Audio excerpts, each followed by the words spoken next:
నమస్తే, very good morning. Welcome to BRK the first edition. నేను బ్రహ్మిణి. వివిధ వార్తాపత్రికల్లోని ప్రధానాంశాలు చూద్దాం. ముందుగా ఈనాడు పేపర్కి వెళ్దాం. ఈనాడు పేపర్లోని ప్రధానాంశాలు చూస్తే, నా మీద నమ్మకంతోనే పెట్టుబడులు పెట్టండి అంటూ కూడా చంద్రబాబు మాట్లాడడం జరిగింది. రాష్ట్రం సురక్షితం, లాభదాయకం, నా విజన్ను విశ్వసించి హైదరాబాద్లో పెట్టుబడులు పెట్టిన వారు లాభపడ్డారు. టూరిజం టెక్ ఏఐ 2.0 కాంక్లేవ్లో సీఎం చంద్రబాబు అయితే ఈ వ్యాఖ్యలు చేశాడు. అలాగే సీఎం సమక్షంలో 10,329 కోట్ల విలువైన ఒప్పందాలు అంటూ కూడా ఇవ్వడం జరిగింది. డీటెయిల్గా చూసుకుందాం కొంచెం. నా విజన్ను విశ్వసించి హైదరాబాద్లో పెట్టుబడులు పెట్టిన వారు లాభపడ్డారు. ఇక ఏపీలో మీ పెట్టుబడులు సురక్షితం, ఇప్పుడే పెట్టండి అంటూ కూడా చంద్రబాబు పిలుపునివ్వడం జరిగింది. ఇప్పుడు కాకపోతే అవకాశం కోల్పోతారు, ఇది మీకు చక్కని అవకాశం అని ముఖ్యమంత్రి చంద్రబాబు పెట్టుబడిదారులకు పిలుపునిచ్చారు. విజయవాడలో టూరిజం టెక్ ఏఐ 2.0 కాంక్లేవ్ ముగింపు సభలో సీఎం శుక్రవారం పాల్గొన్నారు. ఇక పర్యాటక రంగంలో 10,329 కోట్ల విలువైన 82 ఒప్పందాలు ముఖ్యమంత్రి సమక్షంలో పెట్టుబడిదారులు, రాష్ట్ర పర్యాటక అభివృద్ధి సంస్థ మధ్య జరిగాయి. ఇక వీటి ద్వారా 22,325 మందికి ఉపాధి అయితే లభించనుంది. ఈ సందర్భంగా పెట్టుబడిదారులను ఉద్దేశించి చంద్రబాబు అయితే మాట్లాడడం జరిగింది అంటూ కూడా ఇవ్వడం జరిగింది. గ్లోబల్ టూరిజం డెస్టినేషన్ గా ఆంధ్రప్రదేశ్ను తీర్చిదిద్దుతున్నాం. పర్యాటక ప్రాజెక్టులకు పరిశ్రమ హోదా ఇచ్చాం. అన్ని ఇజాల కంటే టూరిజమే మిన్నా అని దశాబ్దాల కంటే నేను చెప్పిన మాట నిజమవుతోంది. భవిష్యత్ అంతా పర్యాటక రంగానిదే అంటూ కూడా మాట్లాడడం జరిగింది. అలాగే ₹1,00,000 పెట్టుబడితో 8 ఉద్యోగాలు సృష్టించే సామర్థ్యం ఈ రంగంలో ఉంది. ఐటీ తయారీ పరిశ్రమలు, వ్యవసాయం కంటే ఎక్కువ మంది పర్యాటక రంగం ఉపాధి కల్పిస్తోంది అంటూ కూడా మాట్లాడడం జరిగింది. ఇక మెయిన్గా ఏమేమి మాట్లాడు, ఏ పాయింట్స్ మాట్లాడు అంటూ కూడా చంద్రబాబు దానికి సంబంధించిన వార్తను కూడా కొంచెం ఇవ్వడం జరిగింది. పర్యాటక రంగంలో ఏపీ నెంబర్ 1 కావాలన్నదే లక్ష్యం. దేశానికి టూరిజం మోడల్గా ఏపీ మారాలి. ఇక ప్రస్తుతం ఉన్న 20,000 హోటల్ గదుల సంఖ్య వచ్చే 4 ఏళ్లలో 50,000కు పెరిగేలా చూస్తాం. ఈ రంగంలో ఎంఎస్ఎంఈ ప్రాజెక్టులకు ప్రోత్సాహాలు ఇస్తాం. రాష్ట్రంలో 21 టెంపుల్, 2 బుద్ధిస్ట్, 25 థీమాటిక్ సర్క్యూట్స్ ఉన్నాయి. శ్రీశైలం నుంచి బెంగళూరు, హైదరాబాద్, చెన్నైలకు కూడా హెలీ టూరిజం అయితే ప్రారంభిస్తామంటూ కూడా సీఎం చంద్రబాబు మాట్లాడడం జరిగింది. రైట్, ఇక ఈ విషయానికి సంబంధించి ఏపీలో సీఎం చంద్రబాబు పెట్టుబడులను ఆకర్షించడమే లక్ష్యంగా పెట్టుబడిదారులకైతే పిలుపునివ్వడం జరిగింది. ఇదే విషయానికి సంబంధించి వారి విశ్లేషణను అలాగే అభిప్రాయాన్ని తెలియజేయడానికి ప్రముఖ సీనియర్ జర్నలిస్ట్, రాజకీయ విశ్లేషకులు బండారు రామ్మోహన్ రావు గారు మనకు లైవ్ లో అందుబాటులో ఉన్నారు. సార్, గుడ్ మార్నింగ్ సార్, నమస్కారం. ఎస్, మ్యూట్ లో ఉన్నారు సార్. గుడ్ మార్నింగ్ శుభోదయం. ఎస్, బండారు రామ్మోహన్ రావు గారు గుడ్ మార్నింగ్. అయితే ఇక్కడ చంద్రబాబుకు సంబంధించి నిన్న పెట్టుబడులదారులను ఆకర్షించడమే లక్ష్యంగా ఆయన కొన్ని వ్యాఖ్యలు కూడా చేశారు. దానికి సంబంధించిన వార్తా కథనాంశం మనం ప్రధానాంశంగా అయితే చూస్తున్నాం. మరి దీనిపై మీ అభిప్రాయం ఏంటి రామ్మోహన్ రావు గారు? ఖచ్చితంగా రామన్ గారు, మీకు అట్లాగే బీఆర్కే న్యూస్ ప్రేక్షకులకు నమస్కారం, శుభోదయం వరకు చెప్పాను. ఎందుకంటే ఆంధ్రప్రదేశ్ కు ఇది ఒక శుభ సూచిక. ఎందుకంటే టూరిజం డెవలప్ చెందాల్సిందే. టూరిజంలో ఎట్లాంటి మెలకువలు ఉన్నాయి, ఎట్లా చేస్తే బాగుంటుందని అనుభవజ్ఞుడైన గతంలోనే వారు విమర్శల పాలైన ఒక మాట ఎప్పుడు అంటుంటారు. అది విమర్శకి దారితీస్తుంది ఎప్పటికీ. కానీ మంచిలో చెడ్డ అని వెతకకుండా, రంధ్రాన్ని విషయం చేయకుండా ఒక మాట చెప్పి అసలు అభివృద్ధి వైపు పదాలు అంటే అన్ని విధాల కంటే టూరిజం విన్నా అంటే సరిపోయేది, ఏం కాదు, నష్టం లేదు. కానీ కమ్యూనిజం కంటే, సోషలిజం కంటే టూరిజం ఏమంటే మరి ఫాసిజం సంగతి ఏంది అని ప్రశ్నలు వస్తున్నాయి. నిన్న నుంచి అది స్క్రోల్ అవుతున్నాయి. ఎందుకంటే చంద్రబాబు నాయుడు గారు కేవలం సోషలిజం, సెక్యులరిజం మీద పెడుతున్నాడు.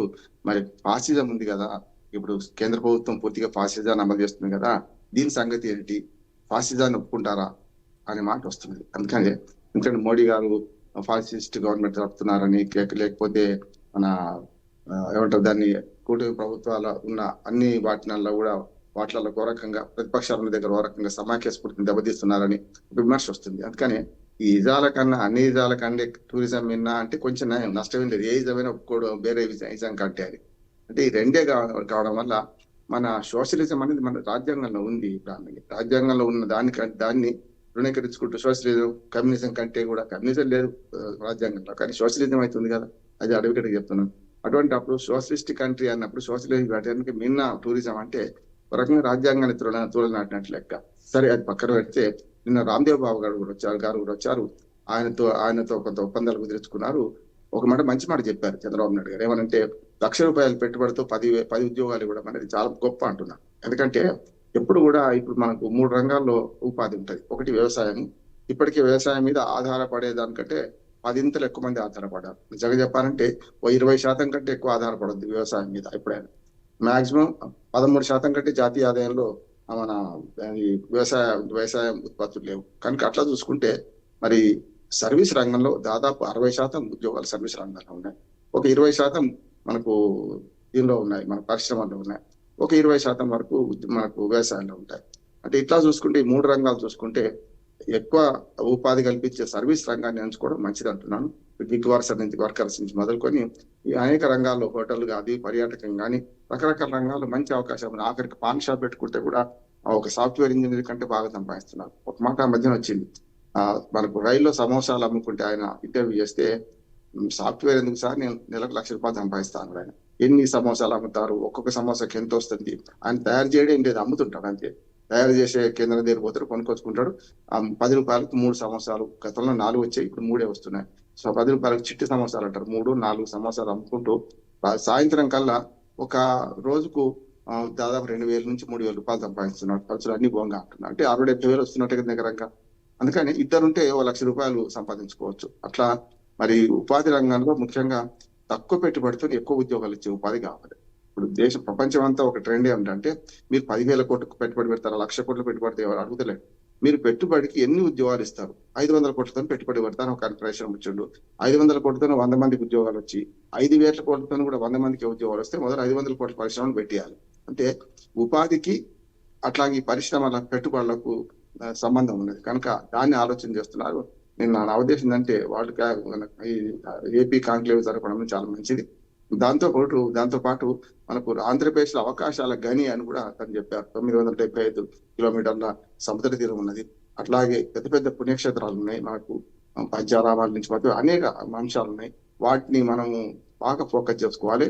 దేవుడి గుళ్ళు కావచ్చు, లేకపోతే పర్యాటక ప్రాంతాలు కావచ్చు. అరకు లాంటి బొర్రా గుహలు, అరకు, అట్లాగే మన బెలూన్ గుహలు, కర్నూలు ఆ ప్రాంతం పోతే మనకు అంటే ఇవన్నీ కూడా చాలా పెద్ద సంపద మనకు. దాన్ని కాపాడుకోవాలి. తిరుపతి టెంపుల్ సిటీ మనకు ఇట్లా ఉన్నది కనుక వీటి అన్ని కాపాడుకోవాలి.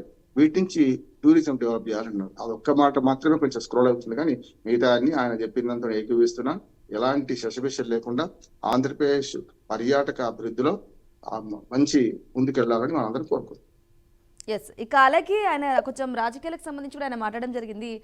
సిబిఎన్ సీఎంగా ఉంటే క్రిమినల్స్కి అయితే చోటు లేదు, సాంకేతిక పరిజ్ఞానం వైపు పోలీసులు మళ్ళడం శుభ పరిణామం, అలాగే వివేక హంతకులను అప్పుడే అరెస్టు చేస్తే మళ్ళీ నేరాలు జరిగేవి కావు చేసేవాళ్ళ అంటూ కూడా ఆయన ప్రశ్నించడం జరిగింది. ఎలా చూసుకోవాలంటారు రామ్మోహన్ రావు గారు? నేరమయ రాజకీయాలను ఎవరైనా వ్యతిరేకించాల్సిందే. నేను ఆయన పర్టికులర్ పేరు పెట్టలేక నేను ఉద్దేశం ఏంటంటే జగన్మోహన్ రెడ్డి ఉద్దేశించి మాట్లాడారు. ఎందుకంటే మన ఊరేగింపు రఫా రాజకీయాలు అయితే మంచిదే, నష్టమే ఉంది అని, ఏది రఫా నరికేస్తామని ఆ డైలాగ్ మరీ చెప్పించుకొని అయితే మంచిదే అన్న మాటతో చూస్తే ఒక రకంగా నేరమైన రాజకీయాలు జగన్మోహన్ రెడ్డి ప్రోత్సహిస్తున్నారు. ఇవాడు నేరమయ రాజకీయాలు చేసేవాడితో నేను రాజకీయాలు ఉండడం చాలా దురదృష్టకరమని కూడా ఆయన వ్యాఖ్యానించారు. సరే, జగన్మోహన్ రెడ్డి పక్కన పెట్టండి. ఎవరైనా ఇప్పుడు ఇరుపక్కల ఈ రాజకీయాలు ఎట్టయిపోయినాయి అంటే రఫా రాజకీయాలు అయిపోతున్నాయి. ఎవరి మీద వారు కత్తులతో దాడి చేసుకుంటున్నారు, కర్రలతో కొట్టుకుంటున్నారు.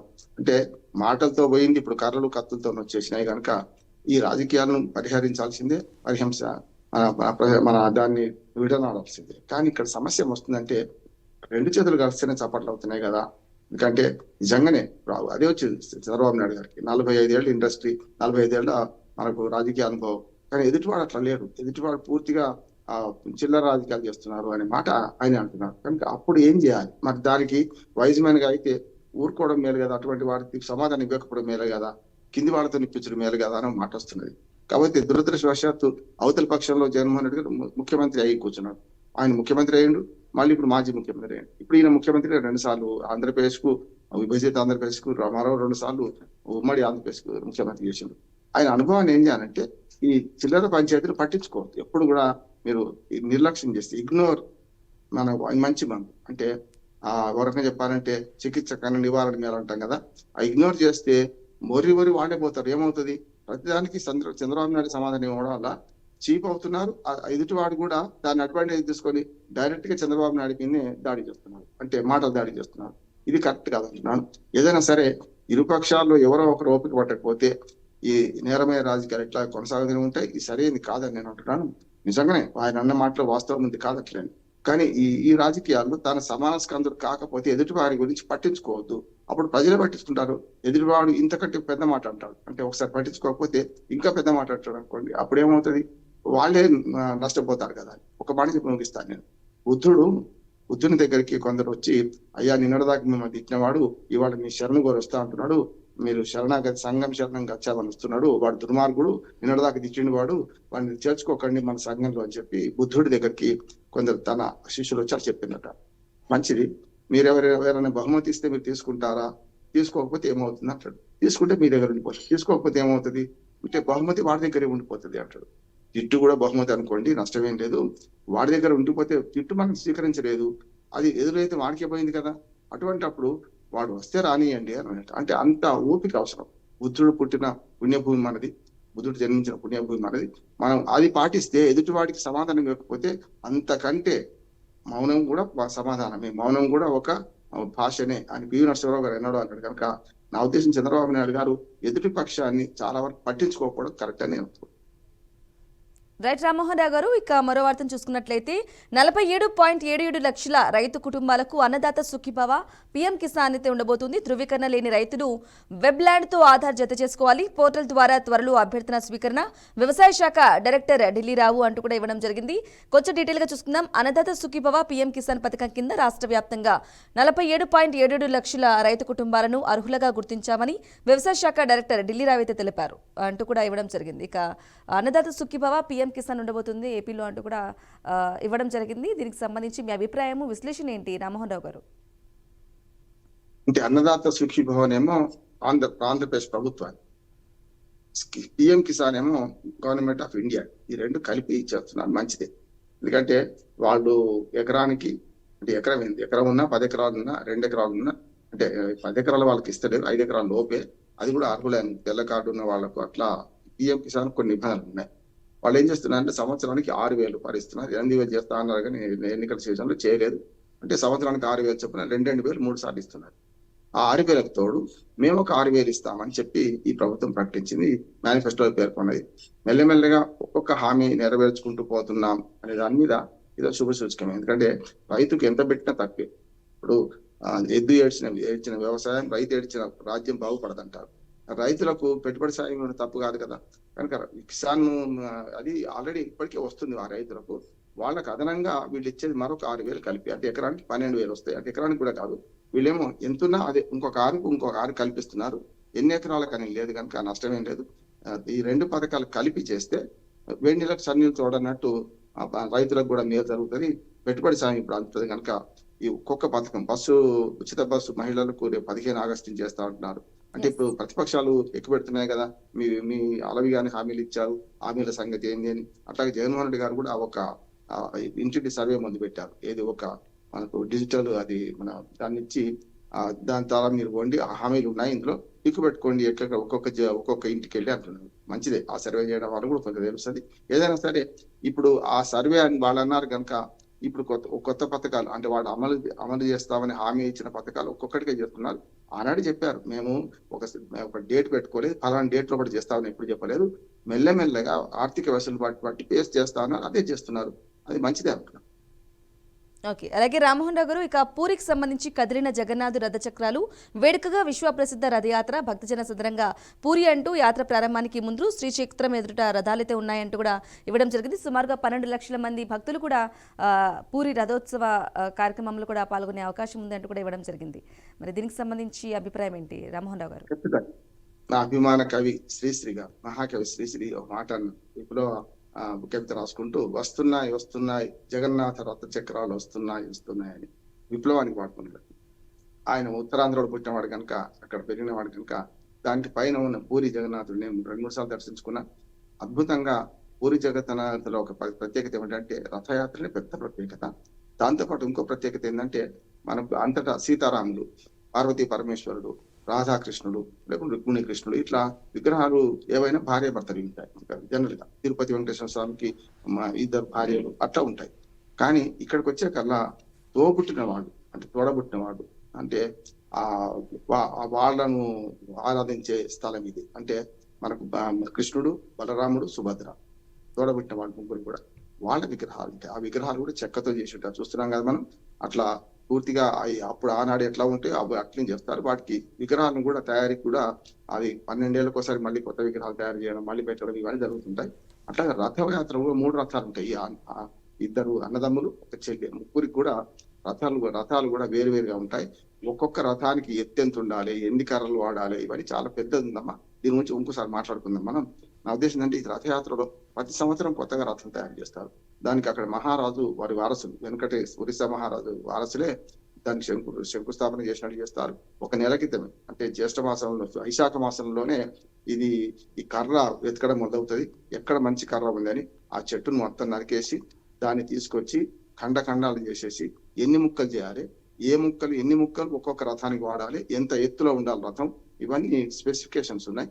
తర్వాత రథం తయారైనాక ఈ 10 రోజుల, అంటే 8 రోజులు అనుకుంటాను, మన ఆషాఢ శుద్ధ వైశాఖ మన ద్వితీయ మన పాడ్యం తెల్లాలి, ద్వితీయ నుంచి మొదలుకొని దశమి వరకు, అంటే విధియం నుంచి మొదలుకొని దశమి వరకు. ఇవాళ నిన్న విధియ నాడు నిన్న ఈ రథోత్సవం మొదలైంది. బంగారు, అంతకుముందు ఒక రోజు ముందు అమావాస్య నాడే ఆ రాజు వచ్చి మీకు బంగారు చీపురుతోని ఆ రథాన్ని ఊడుస్తారు. ఆ రథాన్ని ఒక రోజు ముందే ఈ పెద్ద మెయిన్ దేవాలయం ముందు పెడతారు. పెట్టినాక నిన్న యాత్ర మొదలైంది. మొత్తం 10 కిలోమీటర్ల యాత్ర. దాదాపు అక్కడ దాకా రాత్రి పోయి అక్కడ విడిది చేస్తారు, అంటే బయటే ఉంటారు. ఇవాళ పొద్దున, నిన్న రాత్రి వచ్చింది, విడిది చేశారు. ఇవాళ పొద్దున పోయి ఆ దేవాలయంలో ప్రతిష్ఠ మళ్ళీ కూర్చొని పెడతారు. ఈ 5-6 రోజులు ఉత్సవాలు జరుగుతాయి. ఆ ఉత్సవాల తర్వాత మళ్ళీ రిటర్న్, మళ్ళీ 10వ రోజు అక్కడి నుంచి తీసుకొచ్చి మళ్ళీ మెయిన్ దేవాలయం చేస్తారు. ఇదంతా పెద్ద ప్రాసెస్. దానికి ఎంత పొడుగు దండెడ ఉండాలి, ఎంత పొడుగు గుంజేది ఉండాలి, ఇవన్నీ ఉంటాయి. దురదృష్టవశాత్తు నేననే ఒకరు మరణించారు కూడా జగన్నాథ రథ చక్రాల కింద. కనుక అట్లా చూసుకుంటే జగన్నాథుడి ఈ రథయాత్ర అక్కడికే పరిమితం అయ్యేది. గతంలో పూరికి పెడితేనే చూసేవాళ్ళం. ఇప్పుడు దేశమంతా చేస్తున్నారు జగన్నాథ యాత్ర. మన హైదరాబాద్ లో ఇస్కాన్ వాళ్ళు చేస్తున్నారు, విజయవాడలో చేస్తున్నారు, విశాఖపట్నంలో చేస్తున్నారు, ఇట్లా తిరుపతిలో చేస్తున్నారు. ఎక్కడికక్కడ జగన్నాథ రథయాత్రను ఈ 10 రోజులు జరిపే ప్రయత్నం చేస్తున్నారు అందరు కూడా. మంచిది. నా ఉద్దేశం ఏంటంటే, జనమల్లో జాతర మల్లో అన్నారు. జనం ఒక చోటికి చేరడం మంచిదే, కానీ జాగ్రత్తలు తీసుకోవాలి. దాని రథచక్రాల కింద నడిపోవడం కాదు.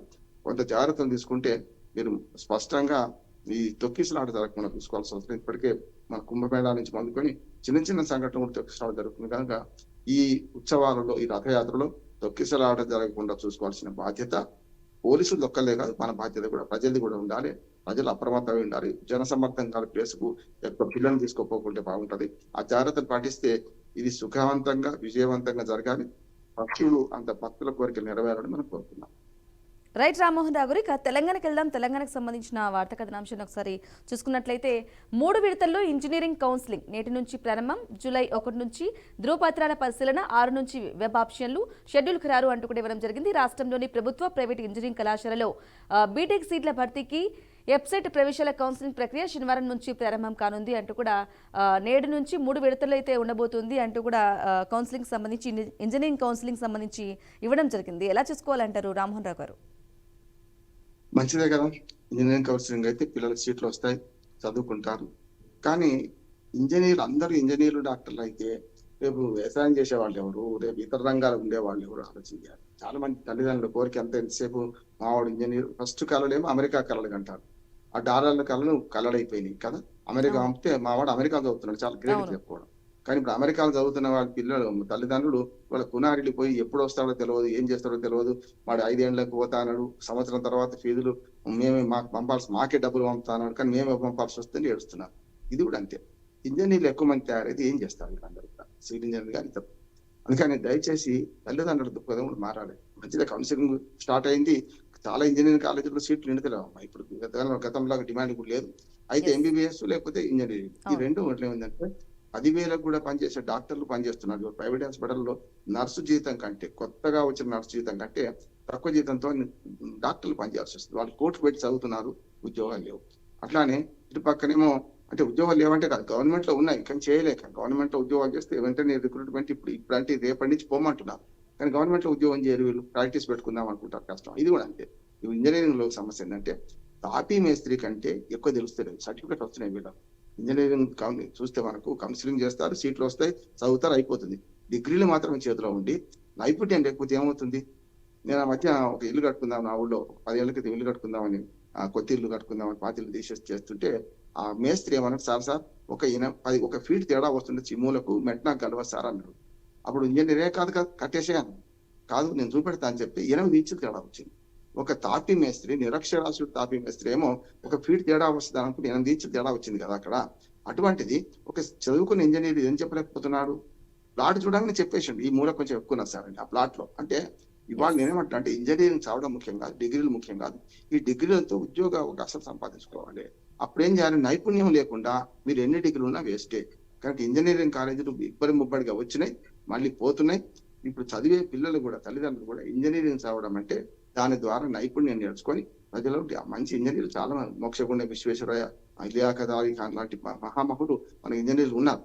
అట్లా పేరు తెచ్చుకున్న తర్వాత సంగతి. కనీసం తమ బతుకు తెరువు కానీ డిగ్రీలు పనికి రావాలంటే చదువు మంచి చదవండి, మంచి పాస్ కాండి. డిగ్రీలు మాత్రం కాదు, నైపుణ్యం పెంచుకుంటే తప్పనిసరి భవిష్యత్తు ఉంది.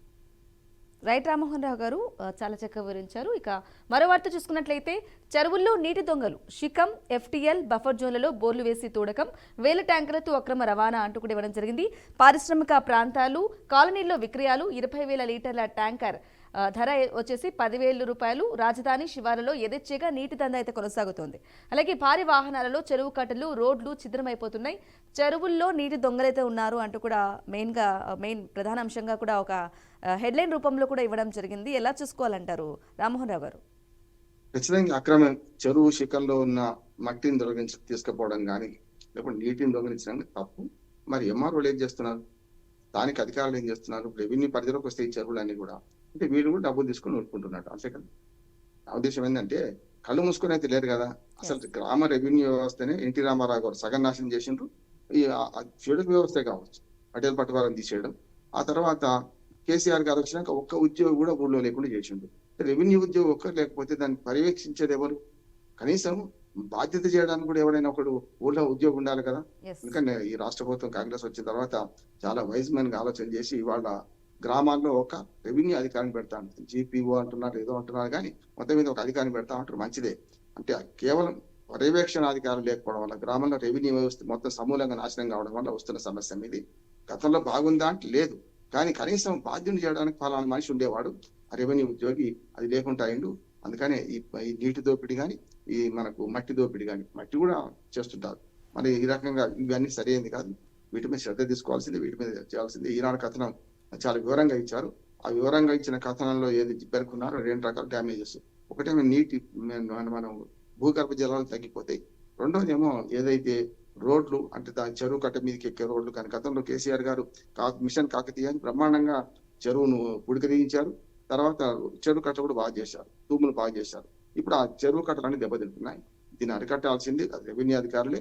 ఖచ్చితంగా ప్రభుత్వం, రెవెన్యూ మంత్రి పొంగిరెడ్డి శ్రీనివాసరెడ్డి గారు మరి చాలా మాట్లాడుతుంటారు కదా, మరి వారు పట్టించుకోవాలి. ఈ వార్తను చూసాను సుమోటోగా తీసుకోవాలి, లేకుంటే కోర్టులు కూడా సుమోటోగా తీసుకొని కాలకూట విషయంగా మారుతున్న చెరువులను కూడా పట్టించుకోవాలి. సున్నం చెరువు గురించి నేను ఒక సర్వే ఐటమ్ వచ్చింది. సున్నం చెరువు హైదరాబాద్ లో ఉన్న దానిలో కాలు పెడితే కాలుష్యం ఉన్నది, తాగడం తర్వాత సంగతి అని వచ్చింది. కనుక చెరువులను కాపాడుకోవాల్సిన బాధ్యత, ఆ చెరువు ఊరికి ఆదరు అంటారు. అందుకనే ఊరిబడి చూసి ఏలుబడి ఎట్లా చేస్తామో చెరువును చూసి, గ్రామ చెరువును చూసి అక్కడ రైతాంగ పరిస్థితి తెలుసుకోవచ్చు. ఏదైనా సరే ఈ అక్రమాన్ని అరికట్టాల్సిన బాధ్యత ప్రభుత్వానికి. రైట్ రామ్మోహన్ రావు గారు, ఇక మరో వార్తను చూసుకున్నట్లయితే గనక మహిళా శక్తి క్యాంటీన్లు కలెక్టరేట్లు, ఆసుపత్రులు, బస్టాండ్లలో 150కి పైగా ఏర్పాటు. ఒక్కో చోట 5 నుంచి 7 మహిళలకు ఉపాధి. రాష్ట్ర వ్యాప్తంగా విజయవంతంగా నడుస్తూ ఆర్థిక అభివృద్ధికి ఊతమైతే అందుతోంది అంటూ కూడా ఇవ్వడం జరిగింది. ఇక ఒక చిత్రాన్ని కూడా ఇచ్చి హన్మకొండలో కలెక్టరేట్లో క్యాంటీన్లు ప్రారంభిస్తున్న సీఎం రేవంత్ రెడ్డి అంటూ కూడా ఇవ్వడం జరిగింది. మరి మహిళా శక్తి క్యాంటీన్లు ఎంతవరకు ఉపయోగపడే అవకాశాలు ఉన్నాయి? మరి దీని గురించి మీ వివరణ, విశ్లేషణ ఏంటి రామ్మోహన్ రావు గారు? ఇంతకుముందు మనం జలవనరుల గురించి ఎట్లా మాట్లాడుకున్నాము, అన్ని అది కూడా రాజకీయ నడుస్తుంది. ఏంటంటే జూరాల కూలిపోయిందని, ఇటుపక్క మంజీరా పడిపోయిందని నడుస్తున్నాయి, శ్రీశైలం దగ్గర కింద పోయిందని, ఇవన్నీ నడుస్తున్నాయి. అది రాజకీయంగా నడుస్తుంది. అది కూడా ఒకసారి మాట్లాడుకోవడం తర్వాత. అంటే ఈ మహిళా శక్తి గురించి మాట్లాడితే క్యాంటీన్లు అనగానే అన్నపూర్ణ క్యాంటీన్లు కాస్త ఇప్పుడు ఇవాళ ఇందిరా క్యాంటీన్లకు మారుస్తున్నారు. నిన్న తీర్మానం చేశాను, ఇది జిహెచ్ఎంసీ. చూసింది కదా. అంటే ఒక పేరు మార్పే అవసరమా? అన్నపూర్ణ అంటే ఎవరి పేరు కాదు, అన్నపూర్ణ దేవి అంటే సాక్షాత్తు వారు మన శంకరుని భార్య. అటువంటి అప్పుడు అన్నపూర్ణ అనే మాటను తీసేసి ఇవాళ ఇక్కడ ఇందిరా క్యాంటీన్ అని పెట్టినట్టు ఇది కూడా ఉంటది. మహిళా శక్తి క్యాంటీన్లు తప్పుగా, కానీ క్యాంటీన్ల పేరును కూడా సెలెక్ట్ చేసేటప్పుడు దయచేసి పేర్లు మార్చకండి. ఇది ఒకటే కాదు, ధరణి తీసేసి భూభారతి, లేకపోతే మనకు తెలంగాణ తల్లిని మార్చడం, దీని మీద విమర్శలు వస్తున్నాయి. మహిళా శక్తి క్యాంటీన్లు అవసరమే. దానికి అవసరమైన పెట్టుబడులు కానీ ప్రభుత్వం ఇవ్వాల్సిందే. చాలా వరకు తక్కువ ఖర్చుతో మీరు చూడండి అమ్మా, ఏదైనా పెద్ద హోటల్ పోతే ఒక 100 రూపాయలు పెట్టింది ఇడ్లీ దొరకదు. 4 ఇడ్లీలు రావంటే 100 రూపాయలు కావాలి మినిమం. అటువంటిది వాళ్ళు 30 నుంచి 35 రూపాయలకు 4 ఇడ్లీలు ఇవ్వగలుగుతున్నారు వీళ్ళు. అంటే తక్కువ లాభంతో పనిచేస్తారు కనుక మహిళా శక్తి క్యాంటీన్లు అవసరమే. వీటి ప్రభుత్వం ప్రోత్సాహం కూడా అవసరమే. ఇప్పుడు కలెక్టరేట్ లో ప్రారంభించారంటే కలెక్టరేట్ కు వచ్చిపోయే వాళ్ళు ఉంటారు కదా, వాళ్ళు తింటారు. అట్లా ప్రతి జిల్లాలో కూడా ఏర్పాటు చేసి ప్రభుత్వం చేయూతనిస్తే మహిళా శక్తిని వెలికి తీసినట్టు అవుతుంది, వాళ్ళకు ఉపాధి కల్పించినట్టు అవుతుంది. అంటే వేడి నీళ్ళకి చన్నీళ్ళు తోడన్నట్టు ఉంటది. భర్తలేమో తాగుడుకు పెడుతున్నారు, పెద్ద ఎత్తున మద్యం నడుస్తున్నది. మరి కనీసం భార్యలు సంపాదించేదేనే పిల్లల చదువులకు పిల్లల ఆరోగ్యానికి పనికొస్తుందని అనుకోవచ్చు. రైట్ రామ్మోహన్ రావు గారు, మరో వార్తను చూసుకున్నట్లయితే సహాయ ఆచార్యుల భర్తీకి ముందడుగు, నియామకాలకు 4 వర్సిటీల పాలక మండళ్ల ఆమోదం, ఓయూలో 250, కాకతీయలో 145 పోస్టులకు అవకాశం, యథాతథంగా కాంట్రాక్టు ఆచార్యులు అంటూ కూడా ఇవ్వడం జరిగింది. రాష్ట్రంలోని విశ్వవిద్యాలయాల్లో సహాయ ఆచార్యుల పోస్టుల భర్తీకి మరో అడుగు పడింది. వాటి నియామకాలకు 4 వర్సిటీల పాలక మండళ్లు తాజాగా ఆమోదం తెలిపాయి అంటూ కూడా ఇవ్వడం జరిగింది. ఎలా చూసుకోవాలంటారు రామ్మోహన్ రావు గారు? చాలా శుభసూచకమంటున్నాను. ఎందుకంటే అసలు విద్యలో హై స్కూల్ బాగుపడ్డాయి, ప్రైమరీ సెక్షన్ పూర్తి కొనాలిపోయింది. అంటే ఒక టీచరు 20 మంది పిల్లలు, లేకుంటే 4 టీచర్లు 10 మంది పిల్లలే, లేకుంటే ఒక్క టీచర్ ఒక్కడే పిల్లవాడు, ఇట్లా ఉంటుంది కింద ప్రైమరీ స్కూళ్ళలో. అట్లాగే పైకి వెళ్ళి అంటే ఏబిసిడీలు రాని వాళ్ళు 6వ తరగతిలో జాయిన్ అవుతున్నారు. నాకు హై స్కూల్ మేము రోజు తిరుగుతుంటాం, హై స్కూళ్ళలో చూస్తే సార్ వీటికి ఏబిసిడీలు రావు, 6వ తరగతి ఎట్లా జాయిన్ చేసుకోవాలి సార్, 5 నుంచి వచ్చింది అంటున్నారు. ప్రైమరీ స్కూల్ ఎట్లా అయిపోయినాయో ఇవాళ ఉన్నత విద్య కూడా అట్లా అయిపోయింది. దీనికి ఎందుకు పోలుస్తున్నానంటే డిగ్రీ చదివిన తర్వాత ఉన్నత విద్య కోసం పోతే పనికి రాకుండా ఉన్నాయి చదువులన్నీ కూడా. దానికి కారణం ఏంది? ఫ్యాకల్టీ లేకపోవడం, రెండోది వసతులు సరిగ్గా లేకపోవడం. ఇవన్నిటితో పాటు మనకు అదే చెప్తున్నాగా సరైన మౌలిక వసతులు లేకపోవడం, ఫ్యాకల్టీ లేకపోవడం జరుగుతుంది. అందుకని ఇప్పుడు పాలక మండలి వేయడం కరెక్ట్ అంటున్నారు. వైస్ ఛాన్సలర్ నుంచి మొదలుకుంటే చాలా రోజుల నుంచి యూనివర్సిటీలన్నీ కూడా ఒక శివాలయాలుగా మారిపోయినాయి, దాన్ని పట్టించుకునే వాళ్ళు లేరు. ఇప్పుడు ఈ ప్రభుత్వం వచ్చినాక యూనివర్సిటీ వైస్ ఛాన్సలర్స్ నియామకం చేస్తుంది, కమిటీస్ వేస్తుంది, దాంతో పాటు మౌలిక వసతుల పెంపు కూడా పనిచేస్తుంది.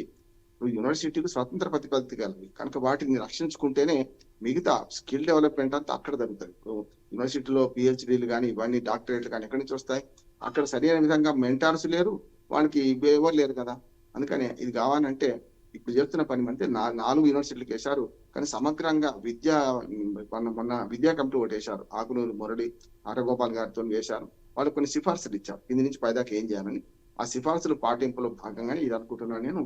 మంచిదే, యూనివర్సిటీస్ బాగుపడితే మరి ఉన్నత విద్య బాగుపడితే ఎక్కడికో విదేశాలు చదువుకోవాల్సిన అవసరం లేదు. నిజంగా చెప్పాలంటే మన దేశంలో ఉన్న యూనివర్సిటీస్ ఒకనాడు తక్షశిల, నలంద లాంటి యూనివర్సిటీ లేకపోయినా వాటిని నాశనం చేసుకున్నాం దండయాత్రల వల్ల.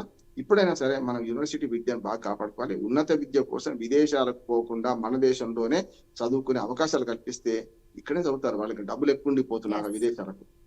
మన చదువులు కూడా బాగున్నాయని నిరూపించుకుంటే మన దాన్ని మనం ప్రోత్సహించుకోవాలి, మన దాన్ని మనం ప్రమోట్ చేసుకోవాలి. దానికోసం నా ఉద్దేశం నీ మంచి మార్పు అని అనుకుంటున్నాను. రైట్ రామ్మోహన్ గారు, థ్యాంక్ యూ అండి. మీ అభిప్రాయాన్ని అలాగే విశ్లేషణను వివిధ వార్తాపత్రికల్లో వచ్చినటువంటి ప్రధానాంశాలకు సంబంధించి మీ విశ్లేషణను అభిప్రాయం తెలియజేసినందుకు థ్యాంక్ యూ. రైట్గా చూసాం కదా, వివిధ వార్తాపత్రికల్లో వచ్చినటువంటి ప్రధాన అంశాలకు సంబంధించి బండారు రామ్మోహన్ రావు గారు చక్కటి విశ్లేషణ అలాగే వారి అభిప్రాయాన్ని చేశారు. ఇది వాళ్ళ BRK the first edition. Stay tune. BRK news తెలుగుడి సత్తా.